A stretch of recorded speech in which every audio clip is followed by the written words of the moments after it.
नहमदुहु व नुसल्ली अला रसूलिल करीम। अम्मा बाद, इल्म दे, इल्म का हासिल भी दे, इल्म दे, इल्म का हासिल भी दे, सूरह रहमान जैसा खूबसूरत दिल भी दे। धूप की शिद्दत वही, प्यास की वहशत वही, धूप की शिद्दत वही, प्यास की वहशत वही, दश्त गम में हाजरा का जज्बे काबिल भी दे। लफ्ज घुंघरू की तरह बजने लगे तकरीर में, लफ्ज घुंघरू की तरह बजने लगे तकरीर में, ऐ समाज के खुदा अब गर्मी महफिल भी दे। आज का ये जो इंतखाबी जलसा-ए-आम जो मीटिंग की सूरत में हमने दिए थे, महसूस जलसा-ए-आम जैसा हो रहा है। उस मीटिंग के सदर मोहतरम हमारे सरपरस्त आली वकार अलहाज गुलाम गौस तोपा, अलहाज गुलाम गौस मुकादम साहब यहाँ पर तशरीफ फरमा,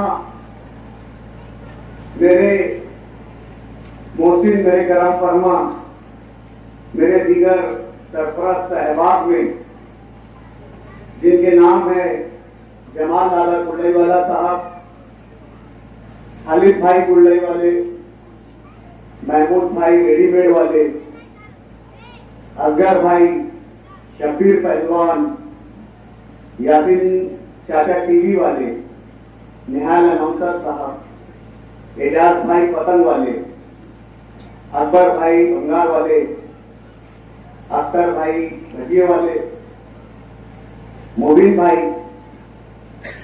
मोहम्मद सादिक भाई, सामने बैठे मेरे गली नंबर 2 से तशरीफ लाए हुए यूसुफ चाचा, निजाम भाई, मेरे अजीज दोस्त अंसार भाई घड़ी वाले, सत्या मामू, आमिर भाई, असलम भाई, आरिफ भाई बेटी वाले, जमील भाई बंगार वाले, रिजवान भाई समोसे वाले, मुबीन भाई गढ़ नंबर 110 से तशरीफ फरमा है, सिद्दीक भाई मूर्ति वाले और उनके दोस्त अहबाब, सामने बैठे हुए तमाम ही बुजुर्ग नौजवान, घरों में बैठी हुई मेरी पर्दा नशीन मेरी माए बहनें, आज से पहले इस मकाम पर कई बार मुझे अपनी बात रखने का मौका मिला है, चाहे वार्ड का इलेक्शन हो, पार्लियामेंट का इलेक्शन हो, असेंबली का इलेक्शन हो, कोई भी इंतखाब हो, मैंने आड़ी लैंड से अपनी बात की शुरुआत या इब्तिदाई बात जो इस इलेक्शन के ताल्लुक से रही है, मैंने हमेशा यहां से शुरू किया है। दोस्तों, 20 नवंबर 2024 को मालेगांव समेत मालेगांव के साथ साथ पूरे महाराष्ट्र का असेंबली इलेक्शन होने जा रहा है।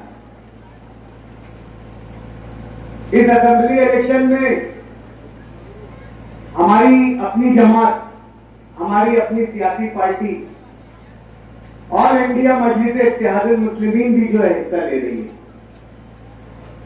पूरे महाराष्ट्र में हम लोग 12 सीटों पर लड़ रहे हैं।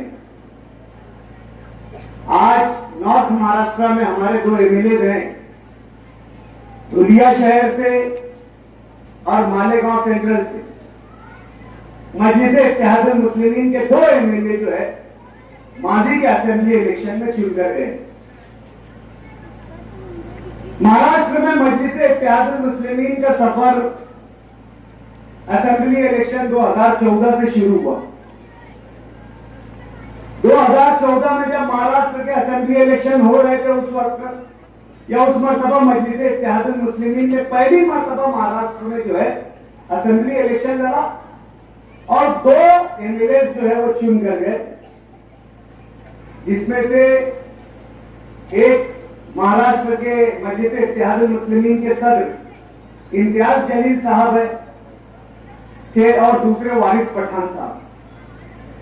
2019 के इलेक्शन में भी 2 एमएलए चुन कर गए, जिसमें मालेगांव सेंट्रल से आप लोगों की मेहनत, आप लोगों की दुआओं और आप लोगों की वोटों की बदौलत शहर अजीज के हर दिल अजीज एमएलए अलहाज मुफ्ती मोहम्मद इस्माइल कासमी साहब ने तारीखी कामयाबी हासिल करते हुए पहली मर्तबा मालेगांव शहर की तारीख में 1,17,000 वोट हासिल करके कसीर जो है तादाद से उम्मीदवार जो है कामयाबी हासिल की और वो असेंबली में पहुंचे और दूसरा दुनिया शहर से फारूक शाह था। दोस्तों, जरूरी यह है कि हम जिस सियासी पार्टी के निशान पर, मंशूर पर, जिस सियासी पार्टी के लीडरशिप के अंदर, जिस सियासी जमात के रहनुमाओं की सरबराही में हम ये इलेक्शन लड़ रहे हैं, तो जरूरी है कि हम उस पार्टी की जो असल बुनियाद है, उसके बनने की वजह है, वो पार्टी का मकसद क्या था, क्यों वो पार्टी वजूद में आई और वो क्यों वो पार्टी जो है आंध्र प्रदेश, तेलंगाना से निकलकर महाराष्ट्र में भी इलेक्शन लड़ रही है। दोस्तों, यहां पर बैठे हुए बहुत से बुजुर्ग हैं और जहां तक मेरी आवाज जा रही होगी,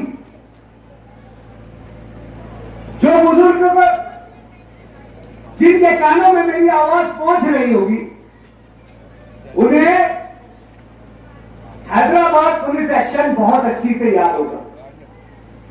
तारीख में इस वाकये को सुकून हैदराबाद के नाम से याद किया जाता है। आजादी से पहले हैदराबाद एक इस्लामी रियासत थी। आसिफ जाही दुआम उसके सरबराह थे और शरीयत के कानून पर चलने वाली वो रियासत थी। मुल्क आजाद हुआ, 1947 में देश आजाद हुआ, देश की तकसीम हुई। तकसीम के दौरान एक मुल्क पाकिस्तान बना और हिंदुस्तान जिसका अपना पहले से वजूद था। जो रियासतें जिस मुल्क में शामिल होना चाहती थी, वो उस मुल्क का हिस्सा बनी। 2 रियासतें ऐसी थी जिनमें अक्सरियत जो है दूसरे मजहब की मानने वाली थी और वहां की कयादत दूसरे मजहब के मानने वालों की थी। जैसे कश्मीर में, कश्मीर के राजा हरि सिंह थे, लेकिन कश्मीर की ज्यादातर तादाद जो थी वो मुस्लिम आबादी पर मुनहसिर थी। ऐसा ही हैदराबाद का भी था कि हैदराबाद इसके जो निजाम थे, इसके जो सरबराह थे वो मुस्लिम थे और वहां पर रहने वाली अक्सरियत जो थी हिंदू समाज की थी। हैदराबाद हिंदुस्तान के जुनूब का इलाका है और पाकिस्तान जो बन रहा था वो शिमाल के इलाके में था। यानी हाथ के इशारे से अगर समझ लो तो ये जुनूब है, ये शिमाल है। ऐसे में हैदराबाद के निजाम पाकिस्तान में शामिल होना चाहते थे और कश्मीर के राजा हिंदुस्तान में शामिल होना चाहते थे। आप कोई रियासत जो जुनूब में वाक़ है, वो शिमाल की कोई भी नई रियासत या नए मुल्क में शामिल होना उसके लिए आसान बात नहीं थी। इसलिए हैदराबाद जो है वो हिंदुस्तान में रह गया। लेकिन 1948 तक आजादी 1947 में मिली और 48 तक वहां पे निजामशाही दुअम का राज कायम रहा।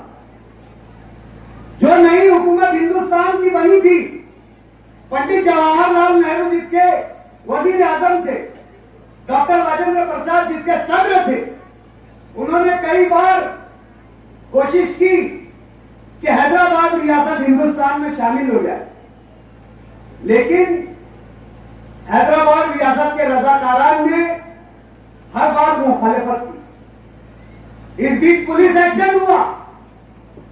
हिंदुस्तान के वजीर दाखिला सरदार वल्लभ भाई पटेल थे और ये हिंदुस्तान का दाखिली मामला था। सरदार वल्लभ भाई पटेल ने एक पुलिस एक्शन करते हुए वहां की हुकूमत को उखाड़ दिया। जो मुसलमान हैदराबाद में कभी राजा थे, जो कभी सरकारी मुलाजमतों में थे, जो जागीरदार थे, जो सरमायादार थे, जो दौलतमंद थे, यकायक पुलिस एक्शन में उजड़ गए। वो मुसलमान राज करने वाले पुलिस एक्शन में एकदम धड़ाशाही हो गई और वो जो है खत्म हो गए। 1949 सितंबर में हिंदुस्तानी हुकूमत ने जो जागीरदाराना निजाम था हैदराबाद का, उसको खत्म कर दिया। जो मुसलमान पेंशनर थे या मुलाजिमत पे थे, उर्दू वहां की जो है जबान थी, सरकारी जबान थी, आज जैसे हमारी मराठी और हिंदी जबान है, उर्दू जबान को सरकारी जबान खत्म कर दिया गया।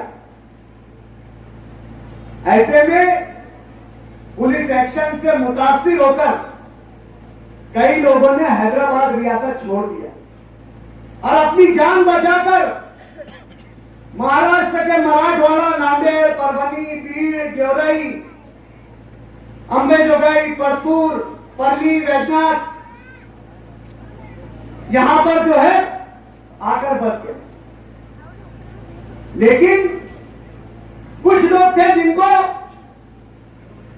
वहां का रोजगार मैसर नहीं हुआ, कमाने के कोई जराए नहीं मिले, तो पुलिस एक्शन में ऐसे लोग भी उठकर मालेगांव आए। हमारे अतराफ में आयशा नगर में एक बहुत बड़ी बस्ती जो है वो पुलिस एक्शन के टाइम आई हुई है। हमारे शब्बीर नगर में जो नांदेड़ी लोग कहे जाते हैं, ये लोग भी पुलिस एक्शन का शिकार हुए।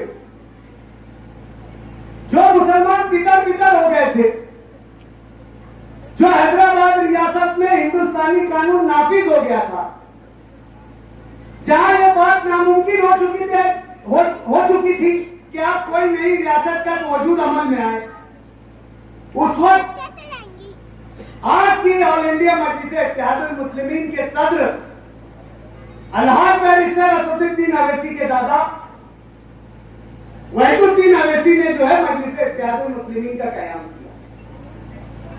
और जो मुसलमान कभी ताकतवर थे, सरमायादार थे, पैसे वाले थे, जो मुसलमान जो कभी राज करते थे, लेकिन अब मोहताज हो गए, उनके घर जो है खाने पीने को नहीं रहा, रहने के लिए उनके सरों पर छत नहीं रह गई, ऐसे लोगों को जमा करके हिंदुस्तानी कायदे और कानून के तहत उनको उनका हक दिलाकर मजलिस इत्तेहादुल मुस्लिमीन का कयाम अमल में लाया। बताने का मकसद यह है कि मजलिस इत्तेहादुल मुस्लिमीन का बनने का बुनियादी और वाहिद मकसद यह है कि इस मुल्क में जहां भी मुसलमानों के साथ नाइंसाफी होगी,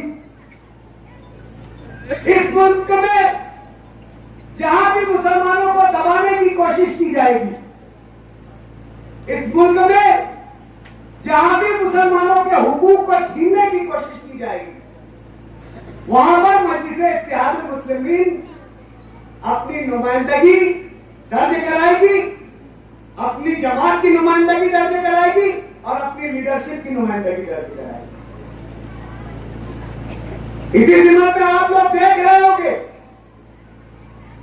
कि 2014 से जब से इस मुल्क में बीजेपी हुकूमत आई है, मुसलमानों के खिलाफ रोज नया एक फितना, एक फसाद पैदा हुकूमत की जानिब से किया जा रहा है। मुसलमानों को हरासा और परेशान करने के लिए रोज गवर्नमेंट एक पॉलिसी लाती है, कभी तलाक सलासा, कभी सीएए, कभी एनआरसी, और आज जो है मौजूदा हुकूमत वक्फ बोर्ड अमेंडमेंट बिल लाना चाहती है। दोस्तों, ये वक्फ बोर्ड अमेंडमेंट बिल है क्या? आज तक जितने हमने बीजेपी ने हम पर किए है, उसमें सबसे बड़ा हमला और मुसलमानों की बुनियाद खत्म करने का कोई मंसूबा अगर है, कोई नीयत हुकूमत की अगर है, कोई जाफरानी कुव्वत की साजिश अगर सबसे बड़ी है, तो वो ये वक्फ बोर्ड अमेंडमेंट बिल है, वक्फ तरमीमी बिल है। ये बिल, ये कानून के जरिए आज हमारी मसाजिद और मदारिस चलते हैं, आज हमारी दीनी दरसगाहें चलती है, आज गली गली जो मस्जिदें हैं, गली गली जहां मदरसे कायम है, जहां पर हमारे बच्चे दीनी तालीम हासिल करते हैं, इस्लाम की बुनियादी तालीम को समझते हैं, जिन मदरसों में हमारे बच्चे आज पांचों कलमा याद करते हैं, जिन मदरसों में आज हमारे बच्चे यसरनल कुरान पढ़ते हैं, सिपारे पढ़ते हैं, तजवीज से कुरान पढ़ना सीखते हैं, हिफ्ज करते हैं, ऐसे मदारिस वक्फ बोर्ड के ज़ेर एहतमाम चलते हैं। और हुकूमत की नीयत शुरू से मुसलमानों के बुनियादी अकायद के सरचश्मों को खत्म करने की रही है। कभी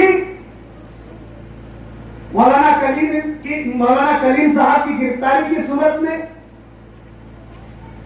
तो कभी जाकिर नाइक पर पाबंदी लगाकर, तो कभी जो हमारी तबलीगी जमातें हैं कोरोना के दौरान उन पर कोरोना फैलाने के इल्जाम लगाकर, जो जमातें दीन का काम करती है, दीन फैलाने का काम करती है, हुकूमत की नजर ऐसे अदारों पर है, ऐसी जमातों पर है। इसीलिए वक्फ अमेंडमेंट बिल लाया जा रहा है, ताकि वो दीनी मदारिस जहां से दीन फैलता है, जहां से मुसलमान दीन सीखते हैं, उस मदारिस को और उस मसाजिद को खत्म कर दिया जाए। आज एक निजाम के तहत इन मदारिस और मसाजिद का जिम्मेदार मुसलमान होता है, लेकिन हुकूमत जो कानून बनाने जा रही है उसके तहत जो हमारे ट्रस्टी कहलाते हैं, मुतवल्लियान कहलाते हैं, उनमें अब एक बिरादरान वतन यानी हिंदू समाज का, सिख समाज का, ईसाई समाज का होगा। और जिन जायदादों का वक्फ में 3 साल पहले अगर इंदराज नहीं हुआ है, ऐसे मदारिस और मसाजिद पर हुकूमत कब्जा कर लेगी। आज 3 लाख एकड़ से ज्यादा हमारी जगहें हैं।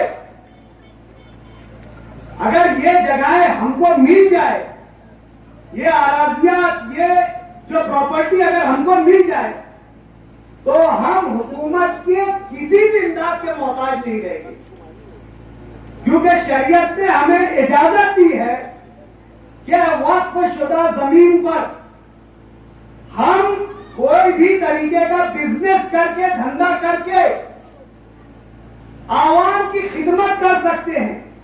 आवाम की, मुसलमानों की नहीं, हर एक जिसमें हिंदू, सिख, ईसाई शामिल है। अगर हमारी जमीनें हुकूमत हमको दे दे, तो हम वक्फ के जरिए हमारे साथ साथ बिरादरान वतन की भी जो है भला बहबूद का काम कर सकते हैं।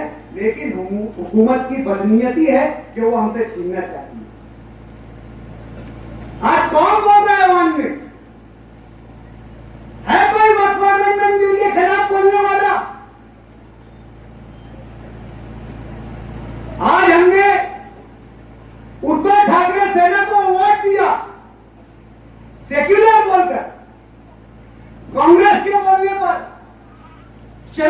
के बोलने पर, समाजवादी पार्टी के बोलने पर हमने उद्धव ठाकरे के उम्मीदवार को वोट दिया, मुसलमानों ने वोट दिया। लेकिन वक्फ अमेंडमेंट बिल का जब मसला आया तो उस वक्त ये हुकूमत, ये जो है उबाटा उद्धव ठाकरे शिवसेना जो है वो ऐवान से गैर हाजिर रही। सिर्फ एक मर्द मुजाहिद है, एक कौम का दर्द लिए दीवाना है, एक पागल है जो अपने कौम को उसकी अपनी नुमाइंदगी समझाना चाहता है, जो ये बताना चाहता है कि मसाइल तुम्हारे हैं तो नुमाइंदगी भी तुम्हें ही करना होगी, दुख और तकलीफ तुम्हारी है तो बोलना भी तुम्हें होगा। ऐसा पागल सिर्फ असदुद्दीन अवैसी है जो आपके लिए ऐवानों में आवाज उठाए।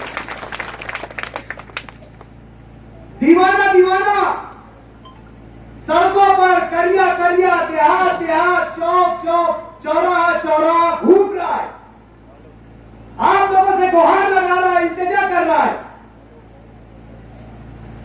कि आप हमें मजबूत करो, आप हमारी क़यादत को मजबूत करो, एक हो जाओ।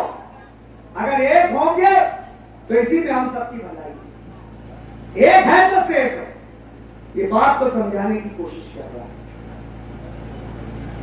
आज उसी मजलिस इत्तेहादुल मुस्लिमीन से मालेगांव शहर में हमारे एमएलए अलहाज मुफ्ती मोहम्मद इस्माइल कासमी साहब खड़े हुए। दोस्तों, ये इंतखाब या ये इलेक्शन जिसे हम हमें कभी जरूरी करार नहीं देते, हम लोग इसे एक त्योहार समझते हैं, एक हुल्लड़ हपाना समझते हैं, एक दिन समझते हैं कि बस वो दिन आएगा, वोट देंगे और वो वक्त और दिन गुजर जाएगा।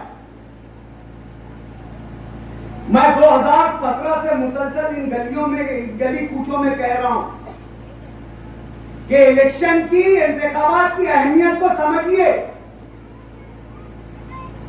ये हमारे लिए, हमारे मुस्तकबिल के लिए, हमारे समाज के लिए, हमारे मुआशरे के लिए, हमारी कौम के लिए इंतहाई जरूरी और अहम प्रोसेस है। हर बार मैं कहता हूं, मैंने कारपोरेशन इलेक्शन में भी ये बात कही थी कि आपको लगता होगा कि आप यहां से मेंबर चुनकर दे देंगे और उसके बाद जिम्मेदारी खत्म। नहीं, वो नुमाइंदा 5 साल आपके अच्छे बुरे में शामिल रहेगा। वो नुमाइंदा जिसको आपने चुनकर दिया, उसकी नुमाइंदगी के असरात, उसके अच्छे या बुरे असरात, अगर आपने सही दिया तो सही असरात, गलत आदमी को चुनकर दिया तो गलत असरात 5 साल आपकी जिंदगियों पर पड़ेंगे। ये मैंने बार बार कॉर्पोरेशन के इलेक्शन में भी कहा। जबकि आज कानून साज असेंबली का इलेक्शन है। उस असेंबली का इलेक्शन है जहां बैठकर हमारे लिए कानून बनते हैं, जहां हमारी किस्मतों के फैसले होते हैं, जहां यह तय किया जाता है कि इस मुल्क और रियासत का शहरी किस कानून की बुनियाद पर, किन सहूलियात की बुनियाद पर अपनी जिंदगी गुजारेगा। इलेक्शन में हमेशा कहता है जमहूरियत की रूह है। जैसे इंसान का जिस्म है ना, कब जिंदा रहता है? जब उसमें रूह रहती है, जब तक जिंदा रहता है। और जमहूरियत भी उस वक्त तक जिंदा है जब तक इंतखाबात है। यही जमहूरियत, यही आइन हमें इस बात की इजाजत देता ही है, हमें हक देता है यह आइन, यह कानून, कि हम आजादी के साथ बिना खौफ व खतर, बिना डरे, बिना किसी धमकी में आए, बिना किसी के प्रेशर में आए, हम हमारे मुस्तकबिल का फैसला वोट के जरिए कर सकते हैं। ये आइन और ये कानून हमें इस बात की इजाजत देता है, जो इस इलेक्शन के जरिए जिंदा रखने की बात मैं कहता हूं। और आज आप देख रहे होंगे कि शहर में इलेक्शन का माहौल क्या है, किस तरीके का इलेक्शन लड़ा जा रहा है।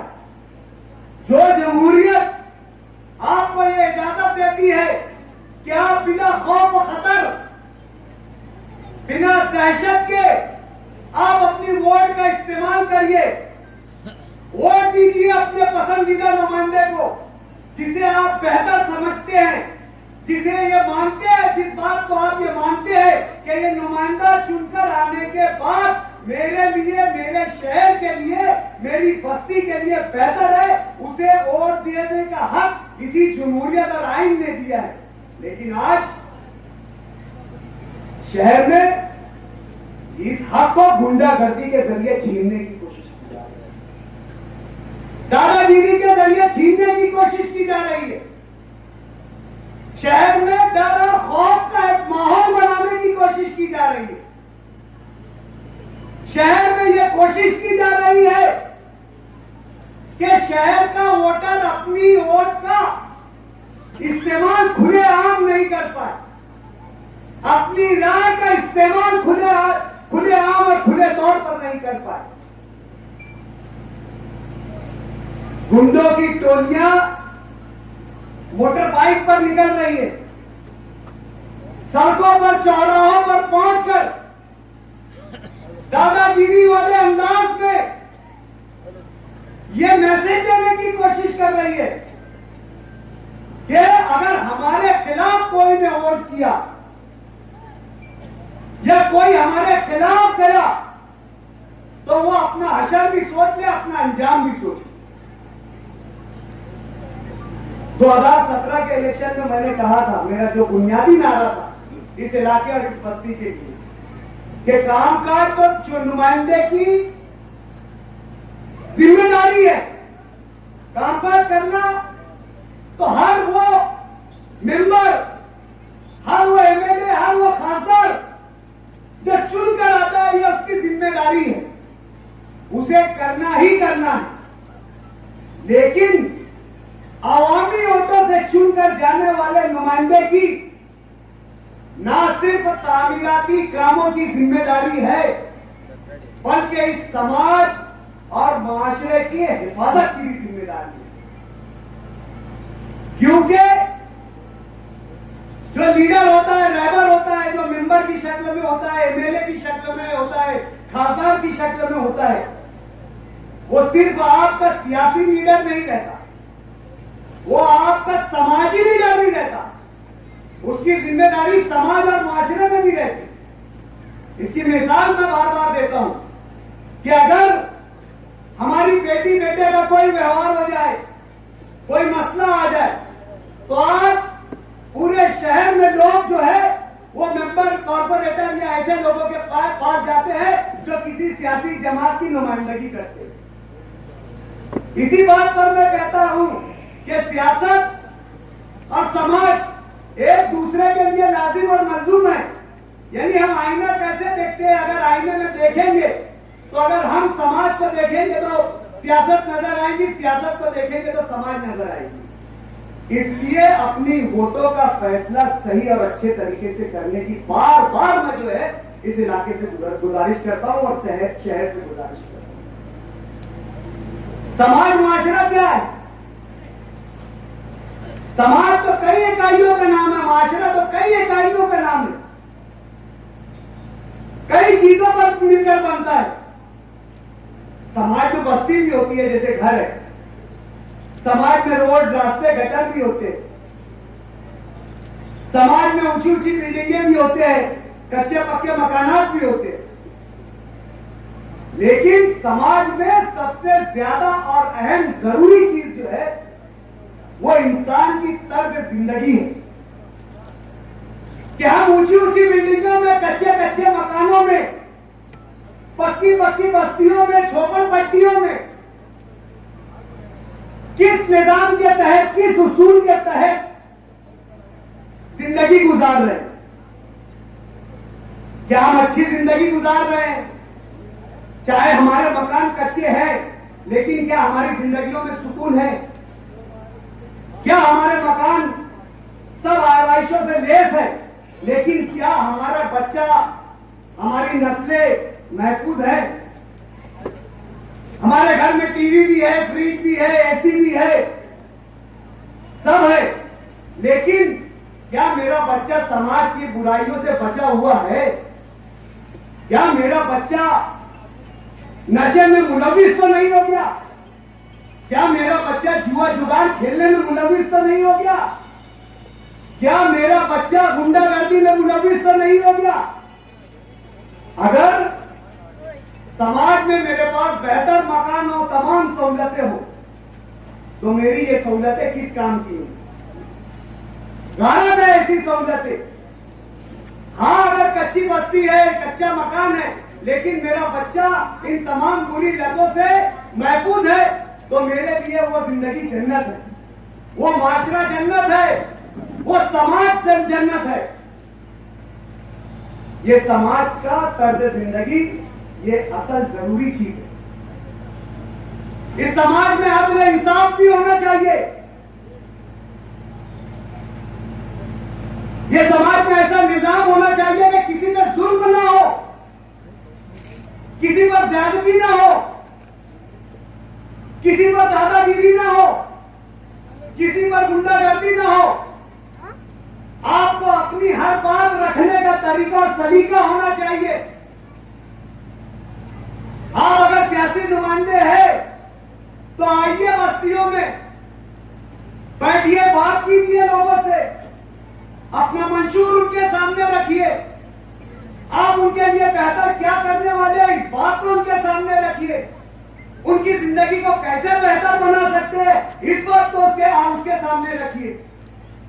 और प्यार, अमन और अदल इंसाफ के साथ लोग मांगे, ये भी समाज का जरूरी हिस्सा है। आगे आजादी के बाद तो मैं कर चुका हूं कि ये आजादी बहुत बड़ी नेमत है। आजादी है तो सब कुछ है, दुनिया की चीजें सहूलतें हैं, लेकिन अगर आजादी नहीं है, हम हमारा फैसला खुद नहीं कर सकते। हम किसी के से डर के, दादागिरी की आड़ में, गुंडागर्दी से खौफ खाते हुए अगर हम फैसला करें, तो फिर ये समाज में कहां के आजादी है, कहां के राय आजादी है? मुझे बताइए। कहां ये बेहतर समाज का नमूना है? मुझे बताइए। कहां ये बेहतर समाज है? मुझे बताइए। कहां ये बेहतर मुआशरा है? फिर मुझे बताइए। जब ये तमाम बातें समाज में होगी, जब अच्छाई समाज पर गालिब रहेगी और बुराई समाज से दूर रहेगी, तो फिर वो बेहतरीन समाज है, फिर वो बेहतरीन माशरा है, और फिर वो तुम्हारे और मेरे काम में। अगर ये सब बातें इस माशरे में नहीं है, अगर समाज में नहीं है, बस्तियों में नहीं है, शहर में नहीं है, रियासत में नहीं है, तो फिर हम एक उजड़े हुए माशरे में रह रहे, एक तबाहशुदा माशरे में रह रहे, एक बर्बाद माशरे में रह रहे। ये मेरा अपना मानना है। दोस्तों, इलेक्शन हमेशा तामीर और तरक्की पर होना चाहिए। हमारा मकसद, हमारा मंशूर यही है कि हम शहर को बेहतर की तरफ लेकर जाए। उस तामीर के जरिए हम शहरियों को सहूलत दें, हम शहरियों की आराइश, आशाइश, उनकी बेहतरी का ख्याल रखें, उनको अच्छे रास्ते दे, उनको अच्छे स्कूलें दे, अच्छी हॉस्पिटल्स दे, उनको अच्छा निजाम जिंदगी दे, ताकि उनकी बस्तियां अच्छी रहे, बस्तियां अच्छी रहे, सेहत उनकी अच्छी रहे, उनके बच्चे तालीम हासिल करें। आज जो बस्तियों में लोग मेहनत कर रहे हैं, मुशक्कत कर रहे हैं, ये गुलशेर नगर की बस्ती में 5% लोगों को अगर निकाल दिया जाए, तो 95% लोग यहाँ पर ऐसे हैं जो रोज कमाते हैं और रोज खाते हैं। आम जबान में अगर कहा जाए कि रोज गड्ढा खोदते हैं और रोज पानी पीते हैं। यहां पे मेहनत करने वाले न सिर्फ मर्द हजरात है, बल्कि यहां की खवातीन औरतें भी जाफाकश है। यहां पर मेरी मां बहनें इंगलियां फोड़ती है, प्लास्टिक चुनने जाती है, मीलों दूर जाकर प्याज के खेतों में काम करती है, चरखा भर घूमती है, सूत काटती है। न सिर्फ यहां पर मेहनत करने वाला मर्द नहीं है, मर्द भी ऐसे हैं जो निकलते हैं, सुबह का नाश्ता करते हैं तो दोपहर के खाने की फिक्र छोड़कर बच्चों के पेट की आग बुझाने के लिए 18-18 घंटे 16-16 घंटे मेहनत करने वाले मर्द हजरात इस बस्ती में रहते हैं। मिस्त्री गौनी काम पर जाते हैं, अपने बदन को, अपने जिस्म को छोड़ देते हैं, अपनी हड्डियों का सूरमा करते हैं, अपनी रूहों को सलाखों के जंगल में डाल देते हैं, अपनी जान को लोहों की तपिश में डाल देते हैं।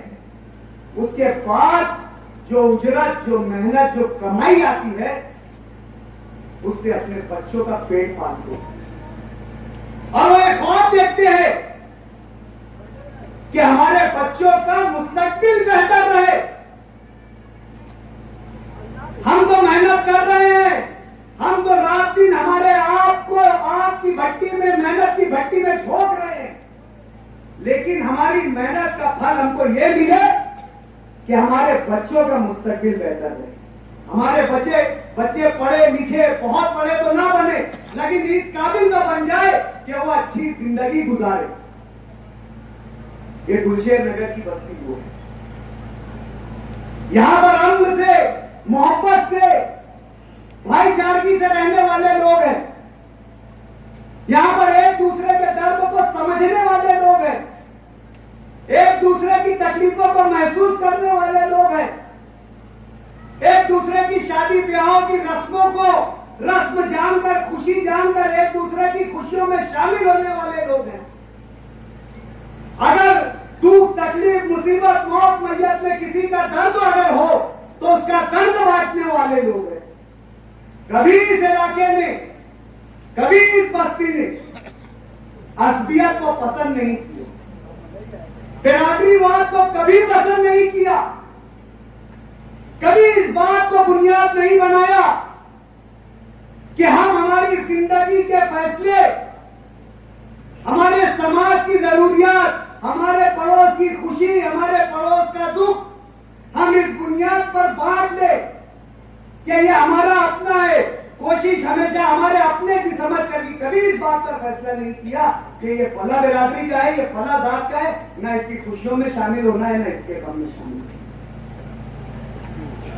तो फिर इलेक्शन किस बुनियाद पर, फिर इंतखाब क्यों इस बुनियाद पर, फिर शहर का नुमाइंदा क्यों इस बुनियाद पर चुना जाए? और वो असबियत जिसके बारे में अल्लाह के रसूल ने कई हदीसों के जरिए वाइदे की है, कई हदीसें बताई अल्लाह के रसूल ने। आपको मालूम, असबियत करने वाला, बिरादरीवाद करने वाला, नस्ल परस्ती करने वाला, जो तेरी मेरी जात बिरादरी करने वाला, तकनी, मोमिन, अंसारी, ये सब करने वाला, इसे ही असबियत कहते हैं। असबियत करने वाले को अल्लाह के रसूल ने कबर कहा है। कबर एक ऐसे गलीज कीड़े को कहते हैं जो गंदगी खाता है और गंदगी फैलाता है। अल्लाह के नबी ने अपनी हदीस में उसे कबर कहा। हम तो अशरफुल मखलूकात है, यह कबर है। अल्लाह ने हमें इंसान बनाया, अशरफुल मखलूकात बनाया, फिर अल्लाह के नबी की इतनी सख्त वईद के तरफ हम अपने आप को झोंके क्यों? यहां पर इस बात पर बात करने वाले का ईमान भी खतरे में। अल्लाह के रसूल ने हदीस शरीफ में फरमाया कि लैसा मिन्ना मन मात अला असीबर, कि वो आदमी हम में से है ही नहीं। गुमान गालिब यह कि वो मुसलमान हो गए, उसका इंतकाल ही नहीं हुआ, जिसने असबियत के साथ मौत पाई। असबियत तो आप लोग समझ रहे हो ना, मैं क्या बोलना चाहता हूं। यही बिरादरीवाद दिल में रह जाए और मौत आ जाए तो अल्लाह के नबी के हदीस का मफहूम है कि वो हमें से अल्लाह के नबी की इतनी सख्त वही है। अगर असबियत समाज का नासूर नहीं होती, असबियत अगर समाज के लिए नुकसानदार नहीं चीज होती, तो अल्लाह के रसूल अपने आखिरी खुतबे में ये असबियत के ताल्लुक से अपना बयान फरमाते नहीं जाते। रसूल सल्लल्लाहु अलैहि वसल्लम दुनिया के लिए रहमतुल लिल आलमीन बनाकर भेजे गए, खातमुल मुरसलीन है, आखिरी नबी है। अब इसके बाद कोई नबी आने वाला नहीं है। वो शम्मे हिदायत अपनी जिंदगी का पर्दा करते वक्त फरमा रहे हैं कि अब ना उम्मी को अजमी पर तरजीह होगी, ना अजमी को उम्मी पर तरजीह होगी, ना काले को गोरे पर, ना गोरे को काले पर। अब जो तुम में सबसे बेहतर रहेगा वो इल्म की बुनियाद पर रहेगा और अमल की बुनियाद पर रहेगा।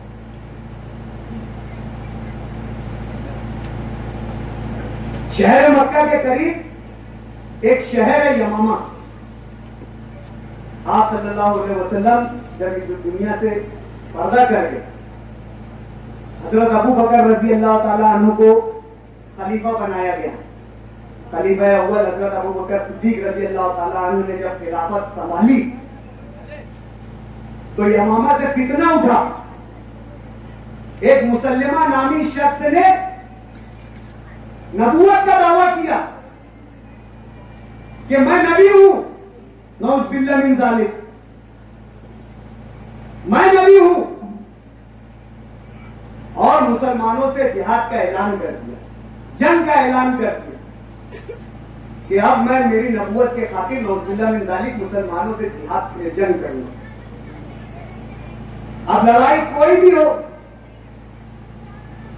दुनिया का पहला दस्तूर यह है कि पहले मसाइल को बातचीत से सुलझा लिया जाए।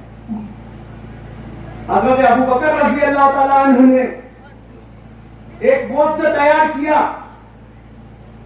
हजरत अकरमा बिन अबू जहल की क़यादत में, और शहर यमामा भेजा। वो वक्त जिसमें बड़े बड़े सहाबी, अल्लाह के रसूल के सहाबी शामिल थे। वो मुसल्लिमा बिन कज़्ज़ाब के साथियों के पास गए।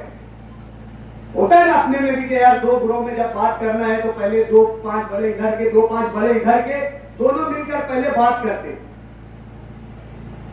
तो हजरत अकरमा बिन अबू जहल ने मुसल्लिमा बिन कज़्ज़ाब के 4-5 लोगों को, जो अल्लाह के नबी सल्लल्लाहु अलैहि वसल्लम के वक्त मुसलमान थे, जय्यद सहाबी थे, जिन्होंने कई जंगों में, मार्कों में, जिहाद में हिस्सा लिया इस्लाम को फैलाने के लिए, ऐसे सहाबा हजरात को जो उस वक्त मुर्तद हो गए थे, उन्हें बुलाकर बात की।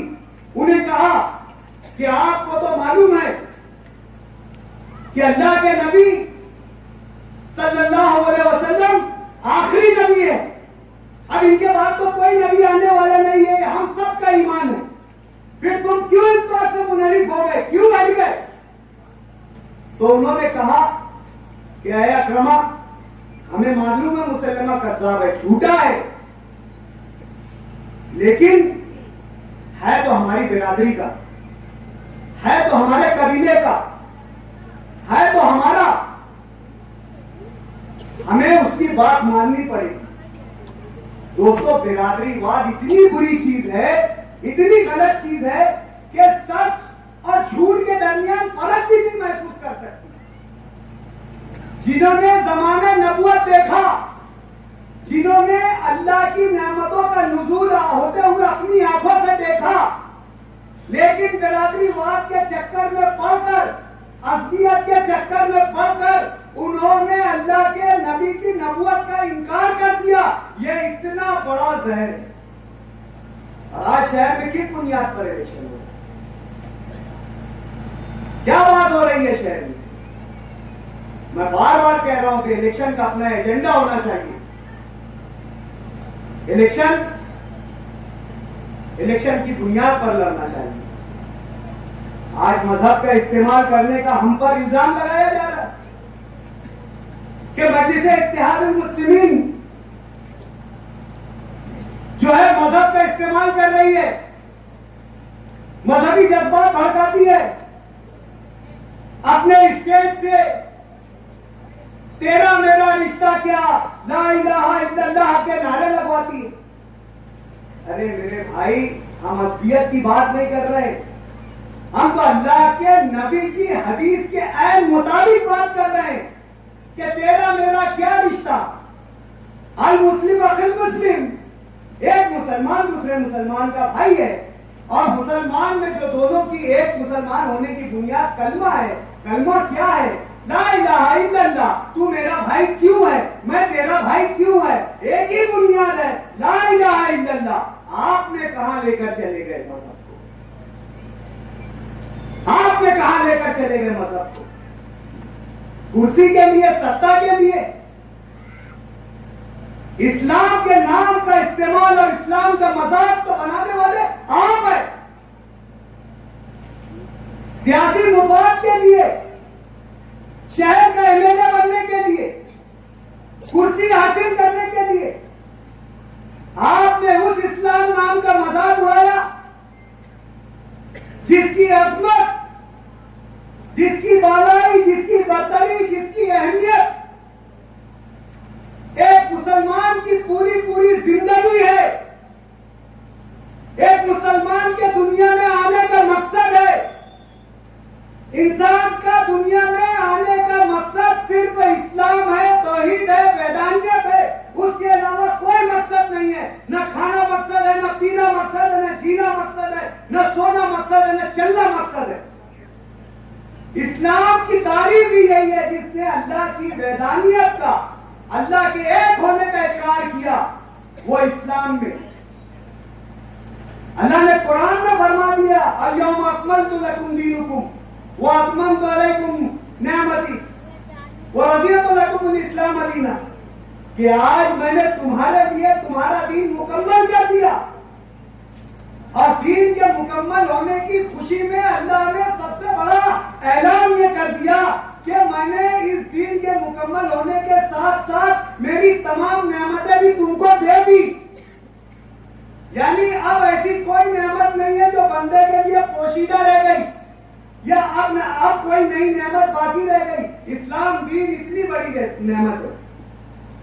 वो रज़ीतु लकुमुल इस्लाम दीना, और तुम्हारे लिए दीन के नाम पर इस्लाम मुकर्रर कर दिया। इस्लाम, अल्लाह के रसूल ने हदीस में फरमाया कि इन्ना दीन इंदल्लाहिल इस्लाम। अल्लाह के नजदीक अगर कोई मुकर्रर करता दीन है जो अल्लाह ने अपनी इबादत के लिए पसंद फरमाया, वो कोई दीन है तो वो इस्लाम है। और आज तुम अपनी सियासत के लिए, अपनी कुर्सी के लिए इस्लाम का मजाक उड़ा रहे हो, इस्लाम की तौहीन कर रहे हो, जग में हंसाई कर रहे हो। नऊज़ बिल्लाह मिन ज़ालिक, अगर कल इस्लाम हारता है, कल वो हारते हैं तो लोग कहे कि इस्लाम हार गया।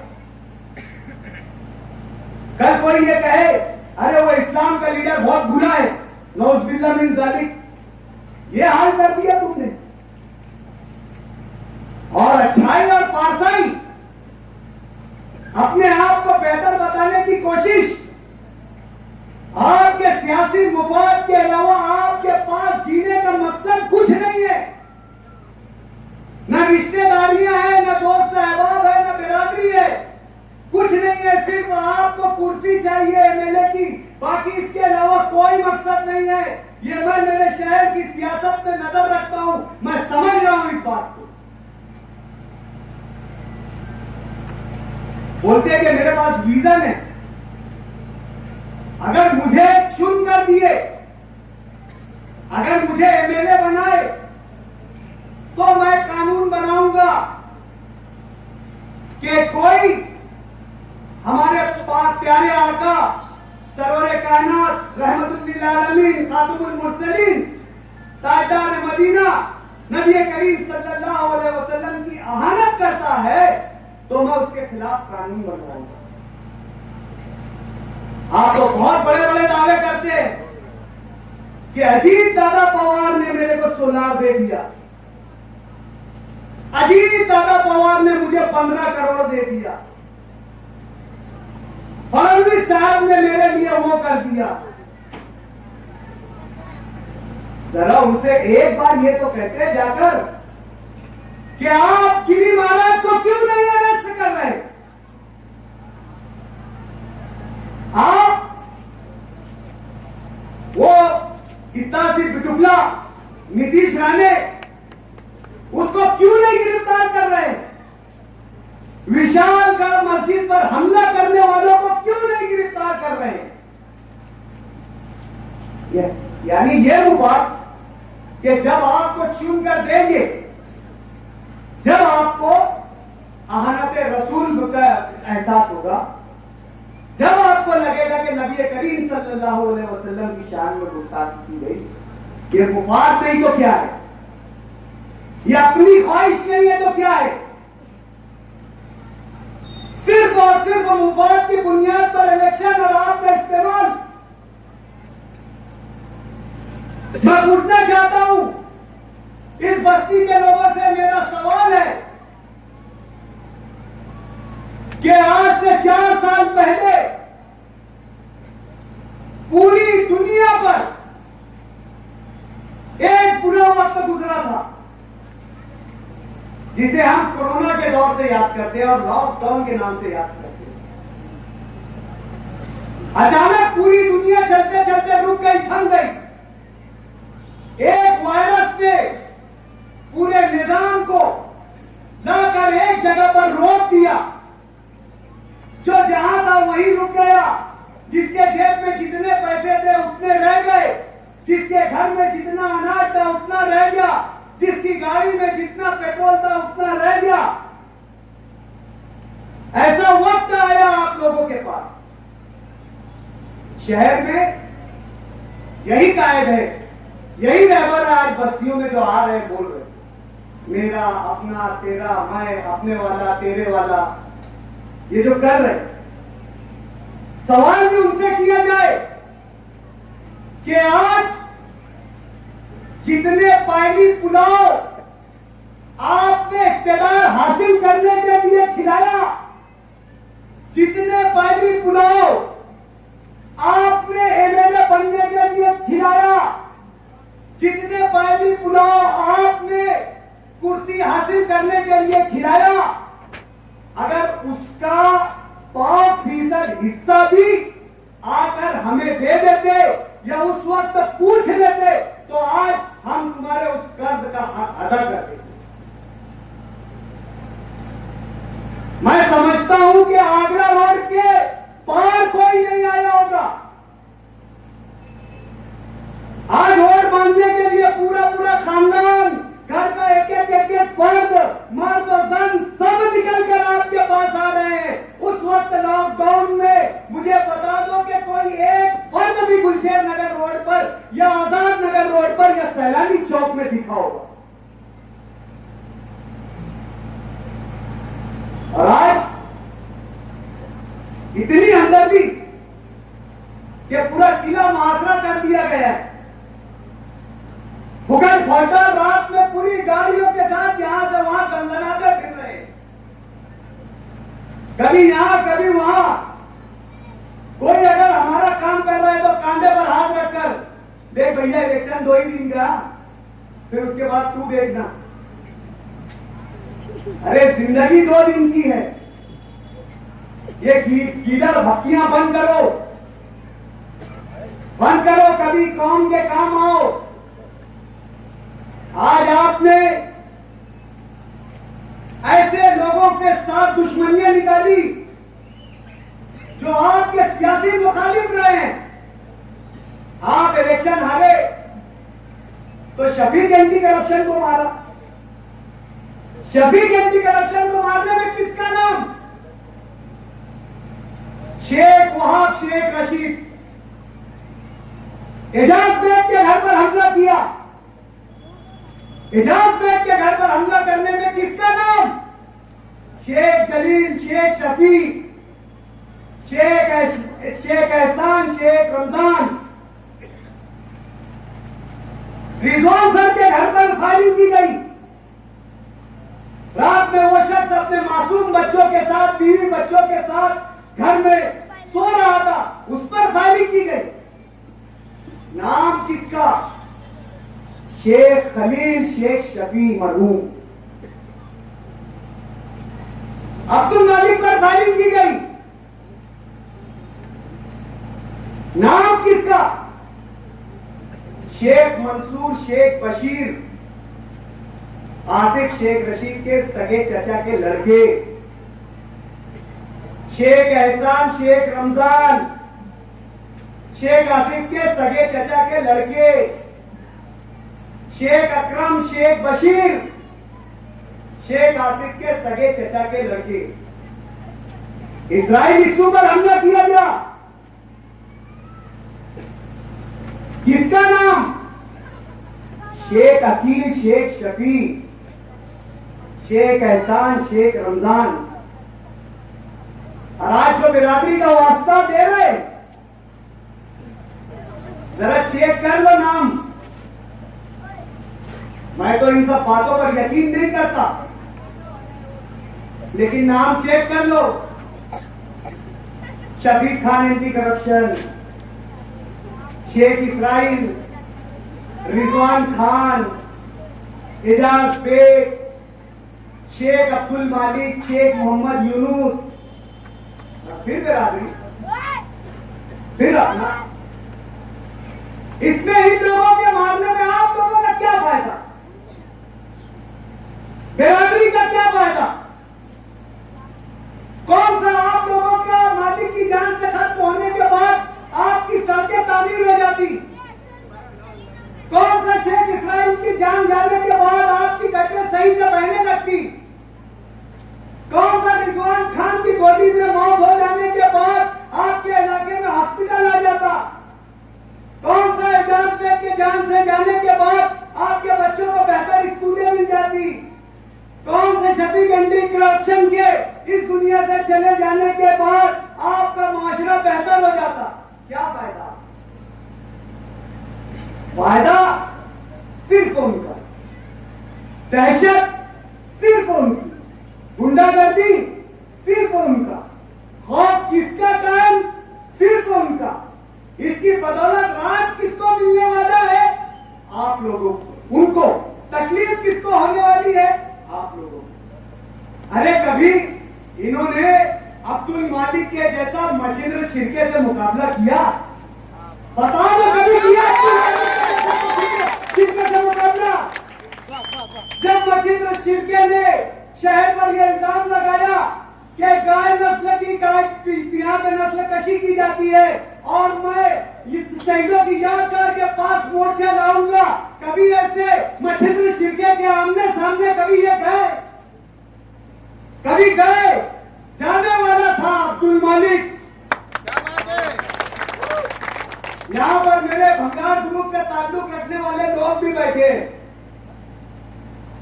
चंदनपुरी पर एक नौजवान को बिरादरान वतन के लोगों ने मारा। आया ये एहसान, आया ये मंसूर, आया ये जो 25-25, 30-30 आ रहे हैं, कौन गया था? एक ही मर्द मुजाहिदीन सबका बात अब्दुल मालिक गया था। ये भगवान ग्रुप वालों को मालूम, ताली मार होकर देखा। इन्होंने दादागिरी, गुंडागर्दी सिर्फ और सिर्फ अपने जाती मुफाद के लिए किए है, अपने जाती फायदे के लिए किए है, कभी कौम और मिल्लत के तहफ्फुज़ और हिफाजत के लिए नहीं किए है, कभी आपके मसाइल के लिए नहीं किया है।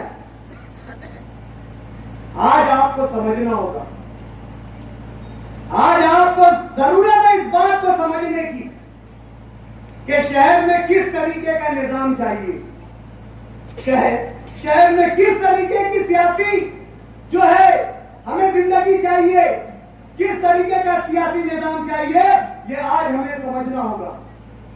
दोस्तों, ये कौम मिल्लत की बात करते हैं, कौम मिल्लत की बात करते हैं ये। गोली मारे इन्होंने अब्दुल मालिक को और जाके एनएसए में कंप्लेंट अब्दुल मालिक की करते हैं कि ये नेपाल से शूटर ला रहा है। जो मुल्क दुश्मनी कायदा लगना चाहिए उस पर ये कायदा लगे। जैसे ये मुल्क की बहुत बड़े असासा है, ये मुल्क की बहुत बड़ी जो है प्रॉपर्टी है, जो इनकी जान को खतरा है, तो मुल्क से दुश्मनी हो गई, जाके अजीत डोभाल साहब को कंप्लेंट की जा रही है। जो ट्रेन हादसा हुआ था गुजरात में, उसका एक मुलजिम इमरान मालेगांव में था, कोई पहचानता नहीं था। जाकर अब्दुल मालिक को सिलसिले से जोड़ने की कोशिश।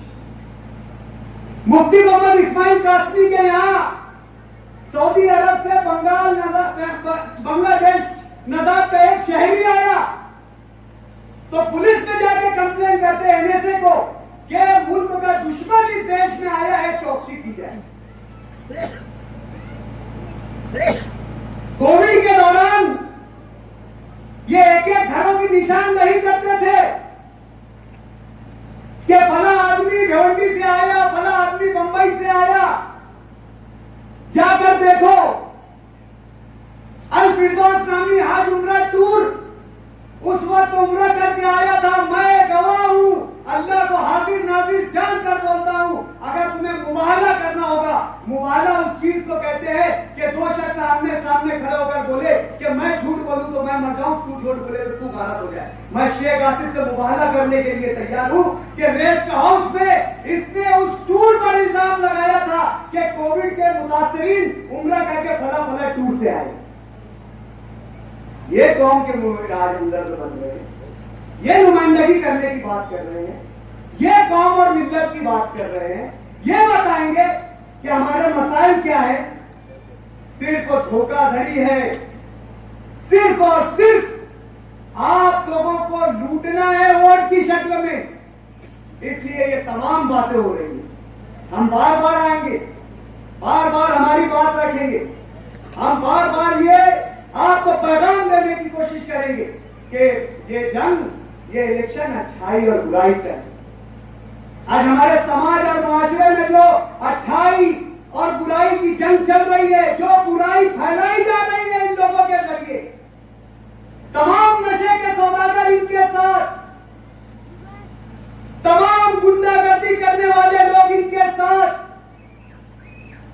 तमाम जुगाड़ चलाने वाले, सट्टा चलाने वाले इनके साथ, कौम के बच्चों का मुस्तकबिल खराब करने वाले तमाम लोग इनके साथ, और ये अच्छाई की बात कर रहे हैं। आज हम यहां पर बैठे हैं, आज हमें हमारे बच्चों के बेहतर मुस्तकबिल का फैसला करना होगा। आज तय करना होगा कि हम आने वाले वक्त में हमारे बच्चों को किस तरह की जिंदगी दे। एक बेहतर कौम वही होती है जो अपने बच्चों को, अपनी नस्लों को बेहतर मुस्तकबिल देकर जाती है। और आज अगर हमने सियासत के जरिए हमारे समाज मुआशरे में फैली बुराई को दूर नहीं किया और अच्छाई का साथ नहीं दिया, तो आने वाले वक्त में शहर भी बर्बाद होगा, समाज भी बर्बाद होगा, मुआशरा भी बर्बाद होगा। हम सब तबाही की, हमारी तबाही के हम खुद जिम्मेदार होंगे। आज ये इलेक्शन की ये बुनियादी, छोड़ दो तमाम बातें, बचाओ अपने मुआशरे को, बचाओ अपने बच्चों के मुस्तकबिल को, बचाओ अपने शहर की तहजीब को, बचाओ उस शहर की पहचान को जो मस्जिद और मीनारों के नाम से पहचाना जाता है, बचाओ उस शहर की सकाफत को जो अमन और अदब का गहवारा कहलाती है, बचाओ उस शहर की तहजीब को जिसने यहाँ पर इल्म के चिराग रोशन किए। आज जरूरत हमें इस बात की है, ना कि इस बात की है कि झूठे दिल भरे और मक्कार लोगों के झूठे नारे में आकर हम हमारी कौम के मुस्तकबिल का सौदा कर ले। मैं एक शेर के साथ अपनी बात खत्म करना चाहता हूं। बात मैं बहुत कुछ करना चाहता था मेरा, लेकिन आगे भी वक्त है, मैं आऊंगा, लेकिन इस शेर के साथ वक्त की खत्म होने के कगार पर है। मैं ये शेर जो है, इस शेर के साथ अपनी बात खत्म करूंगा। दोबारा जो है 9 तारीख के बाद स्टेज मैं इस इलाके में फिर लगाऊंगा। मैं शेर के साथ अपनी बात खत्म करता हूं कि बदल सको तो बदल दो निजाम गुलशन का, बदल सको तो